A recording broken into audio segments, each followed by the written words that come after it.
আসসালামু আলাইকুম। আজকে আপনাদের সাথে তেল ছাড়া ও রোদে দেওয়ার কোনো রকম ঝামেলা ছাড়া খুব মজার একটি রসালো কাঁচা আমের আচারের রেসিপি শেয়ার করব। আশা করি আপনাদের কাছে ভালো লাগবে। আর এই আচারটি সংরক্ষণ করে রাখতে পারবেন বছর জুড়ে। আচার তৈরি করার জন্য প্রথমে এখানে আমি ১ কেজি আম নিয়েছি। আর এই আমগুলি আপনাকে অবশ্যই আঁটি শক্তওয়ালা আম নিতে হবে। কারণ ভিতরের আঁটিটা যদি শক্ত না হয় সেক্ষেত্রে এই আম দিয়ে আচার তৈরি করলে আপনার আমের আচারগুলি সব গলে যাবে। কারণ ভিতরের আঁটিটা নরম হলে আচার ভালো হবে না। তাই অবশ্যই ভিতরের আঁটিটা যেন শক্ত হয় এই ধরনের আম নিতে হবে। এখন একটি পিলারের সাহায্যে অথবা বটি দিয়ে সব আমগুলি খুব ভালো মতো ছিলে নেব, যেন কোথাও কোনো সবুজ অংশ না থাকে। দেখেন আমটা আমি খুব সুন্দরভাবে ছিলে নিয়েছি। এইভাবে আমি একে একে করে সব আমগুলি ছিলে নিয়ে তারপরে এক একটি আমকে আমি ২ ভাগ করে নেব। আর দেখেন আমের ভিতরের আঁটিটা কতটা শক্ত। আমের ভিতরের আঁটিটা শক্ত হলে আচারগুলি অনেক ভালো হয়, খেতেও মজার হয়। এখন ১ পিস আম নিয়ে আমি একদম আঁটি পর্যন্ত যতটা সম্ভব ভালোভাবে কেচে নিব।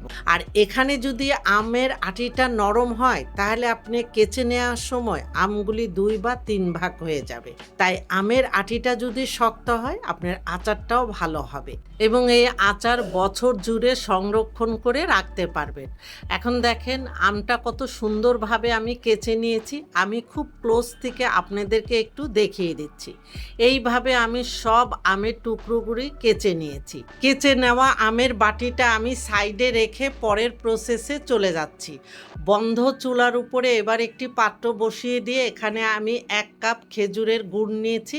আপনারা আখের বা চিনি দিয়েও এই আচারটা তৈরি করে নিতে পারেন। 1/4 কাপ করে পানি ও ভিনেগার মিশিয়ে এখানে দিয়ে দিচ্ছি চিলি ফ্লেক্স ১ টেবিল চামচ বা স্বাদ মতো দিয়ে নিতে পারেন।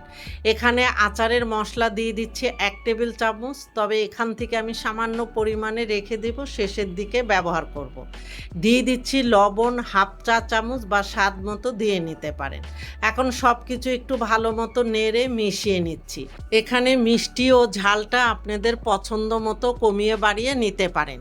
আর এই আচারের মশলার রেসিপি আমার চ্যানেলে আছে, চাইলে আমার চ্যানেলে ঘুরে আসতে পারেন। এখন এর মধ্যে আমি আগের থেকে কেচে রাখা সব আমের টুকরোগুলি দিয়ে গুড়ের মিশ্রণের সাথে ভালো মতো নেড়ে চেড়ে মিশিয়ে দিতে হবে।